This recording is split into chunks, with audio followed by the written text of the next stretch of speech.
Bismillahirrahmanirrahim. Assalamu alaikum students. My name is Professor Tajamul Hussain. I am lecturer of statistics. Students, business statistics के अंदर आज हम last chapter number 6 probability को discuss करेंगे। और probability में सबसे पहले जो इंट्रोडक्शन ऑफ प्रोबेबिलिटी कि प्रोबेबिलिटी बेसिकली इसे हम चांस ऑफ अकरेंस भी कहते हैं कि किसी चीज़ के आ जाने के चांसेस।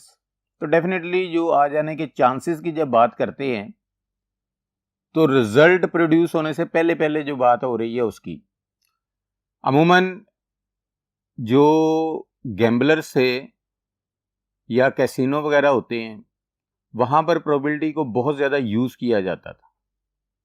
तो लिहाजा प्रोबेबिलिटी या theory of probability is an interesting branch of mathematics. ये ब्रांच है मैथमेटिक्स की। Basically statistics itself branch of mathematics है और प्रोबेबिलिटी का जो चैप्टर है या जो टॉपिक है ये प्योरली मैथमेटिक्स की ब्रांच है। It has origin in the game of chance.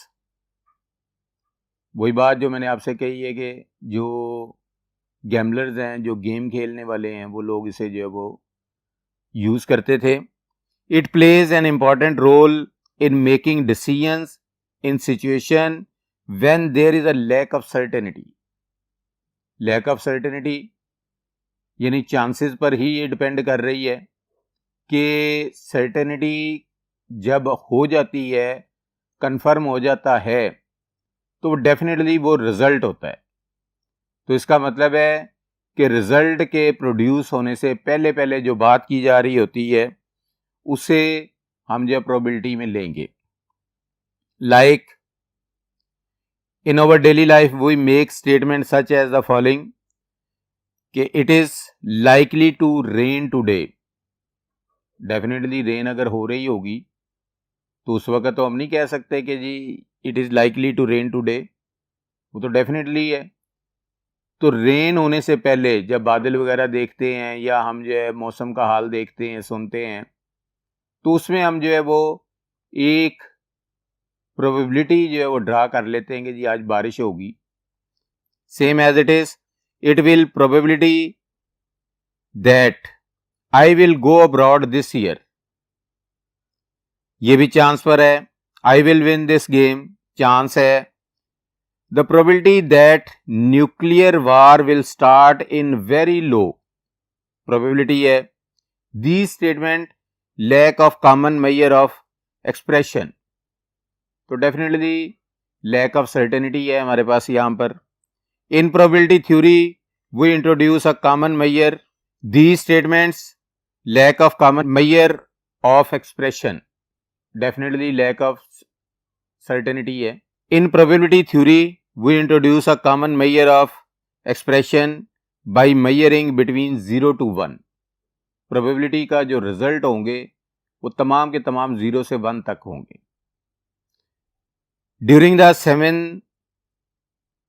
the 17th century, the gamblers called upon the mathematicians to provide them optimum strategies for various games of chance so as to increase their chance of winning. Same as it is, the modern theory of probability has wide applications in field like insurance, business, biological and physical sciences. Before starting probability start करने से पहले हम some introduction है, concepts हैं जिनको हम discuss करेंगे। Number 1 है फैक्टोरियल। ऑलरेडी हम डिस्कस कर चुके हुए हैं 3 चीज़ें। फैक्टोरियल है, परमुटेशन है और कम्बिनेशन है। तो यहाँ पर फैक्टोरियल, परमुटेशन एंड कम्बिनेशन बहुत ज़्यादा यूज़ होंगे। लिहाजा as a review, factorial the number 1 2 3 and so on are called natural number.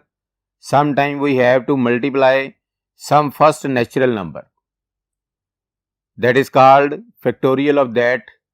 Final जो नंबर होगा उसका फैक्टोरियल होगा। जैसे फॉर एग्जांपल 1 2 3 4 5 एंड 6, इनका जो प्रोडक्ट है कॉल्ड 6 फैक्टोरियल, क्योंकि ये हमारे पास फर्स्ट 6 नेचुरल नंबर का प्रोडक्ट है. This product is denoted by 6 factorial, read as 6 factorial. Like ये फैक्टोरियल का जो साइन है 6 के आगे लगा हुआ है, 1 2 3 4 5 एंड 6 को मल्टीप्लाई कर दें, या इसके रिवर्स को, यानी 6 5 4 3 2 एंड 1 को. In general the product of first n natural number denoted by n factorial is n factorial is equal to n into n minus 1, n minus 2, n minus 3 and so on. And तक चलते जाएंगे 3, 2 and 1 तक. Similarly permutation को भी हम discuss कर चुके हुए हैं. Permutation and orderly arrangement of all or some of a set of distinct objects is called permutation. Denote इसे P से किया जाता है, NPR, where R is less than or equal to N या N is greater than or equal to R. N is different object taken R at a time. फिर उसके बाद है जी combination, a non-orderly arrangement of object. permutation में orderly है, ये non-orderly है, तो लिहाजा यहाँ पर हम a non-orderly arrangement of object is called combination denoted by C, जिसे NCR लिखा जाएगा. Same as it is, n is greater than or equal to r. और कम्बिनेशन का फार्मूला जो ऑलरेडी हम डिस्कस कर चुके हुए कि NCR n factorial over r factorial into n minus r factorial. New thing, next experiment. A process by which we get some results is called experiment. यानी ऐसा प्रोसीजर जिससे हम कोई रिजल्ट फाइंड आउट कर लें, उसे एक्सपेरिमेंट कहते हैं. लाइक एक सिंपल सी बात यह है कि एक एक्सपेरिमेंट है, हम टॉसिंग अ काइन, कि काइन को अगर हम टॉस करते हैं, ये एक्सपेरिमेंट हम करते जाएं और रिजल्ट एक निकाल लेते हैं कि जितनी मर्जी मर्तबा हम इस एक्सपेरिमेंट को रिपीट कर लें तो हमारे पास रिजल्ट जो है वो हेड एंड टेल ही आएगा. उसके बाद है जी रैंडम एक्सपेरिमेंट.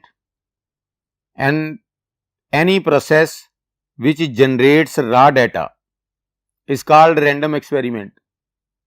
जैसे मैंने अभी ये बताया है कि टॉसिंग अ काइन, अगर आप 100 टाइम उसे काइन को टॉस कर रहे हैं तो उस पूरे प्रोसीजर को लिखते जाएं कि फर्स्ट टाइम टॉस किया, हेड आ गया, सेकंड में टेल आ गया, फिर हेड टेल, इस तरह लिखते जाएं, तो ये रैंडम एक्सपेरिमेंट कहलाएगा.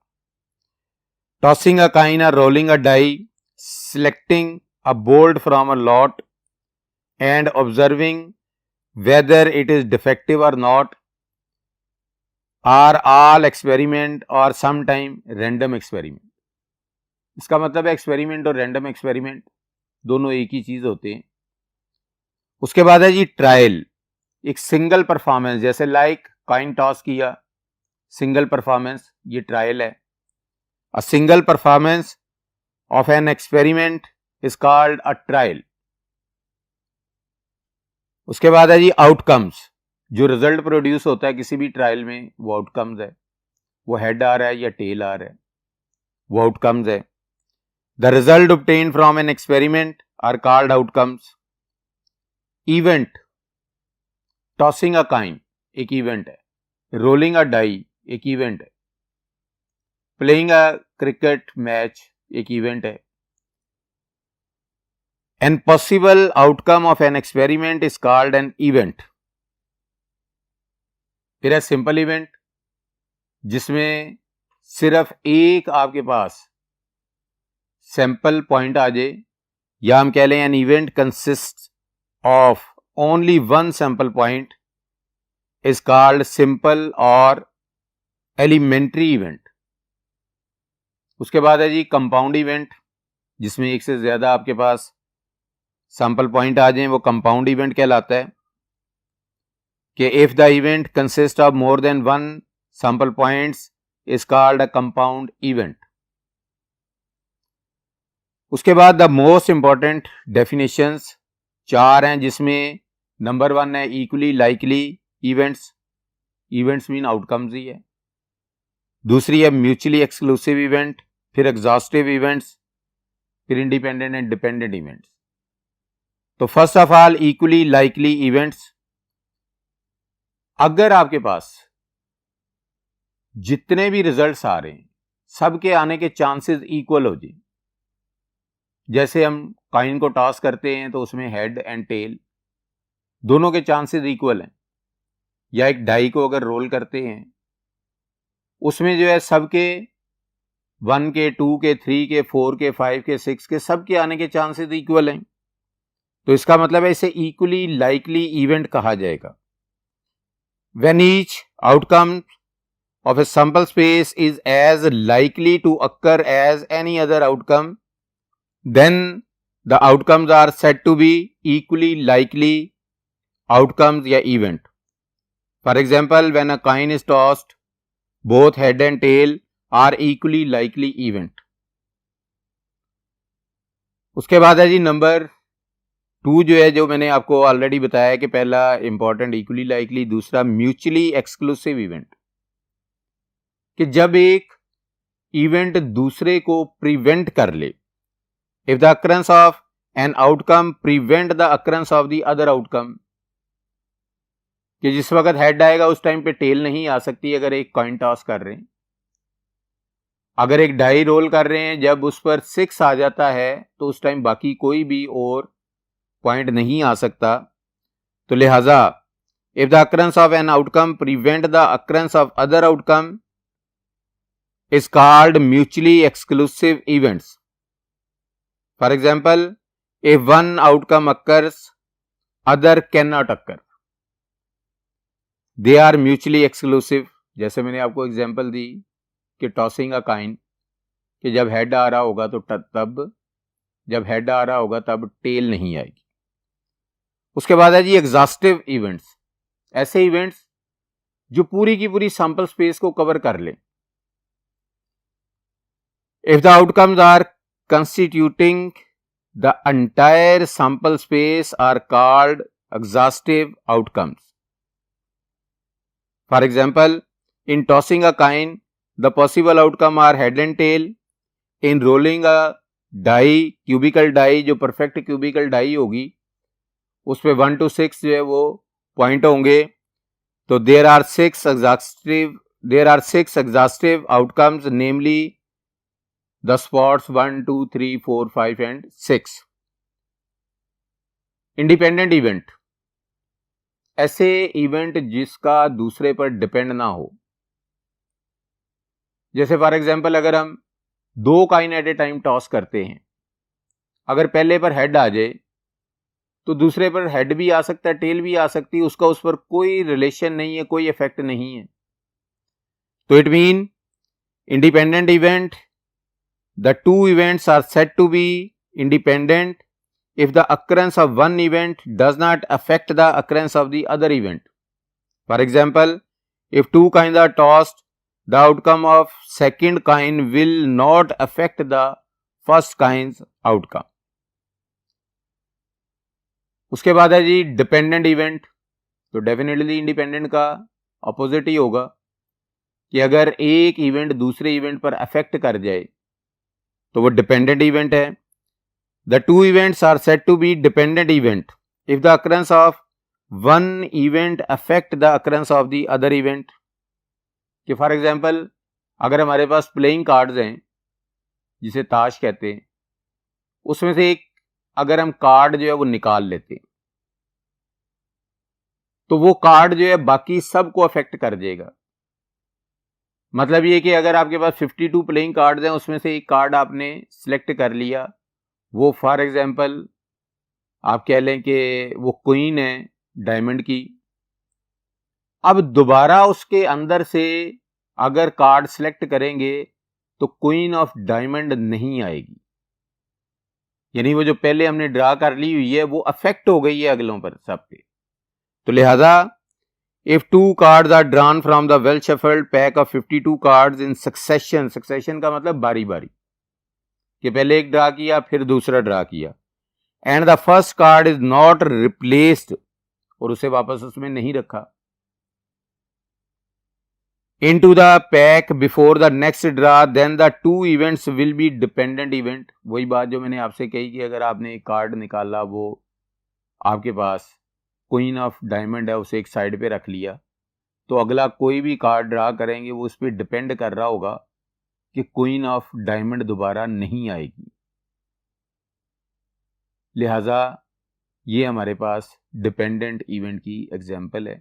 इस तरह और भी बहुत सी हैं, लेकिन ये बेसिक कंसेप्ट थे प्रोबेबिलिटी के पॉइंट ऑफ व्यू से, जिनको हमने डेफिनेशंस को जो है वो अच्छे तरीके से समझना है, क्योंकि फैक्टोरियल, परमुटेशन, कम्बिनेशन, फिर उसके बाद सैम्पल स्पेस, ये सारी चीज़ें जो है इवेंट्स, ये हमारे प्रोबेबिलिटी में डिस्कस होती रहनी है, इंडिपेंडेंट इवेंट, डिपेंडेंट इवेंट। तो इसलिए ये डेफिनेशन बड़े अच्छे तरीके से आपने याद कर लेनी है।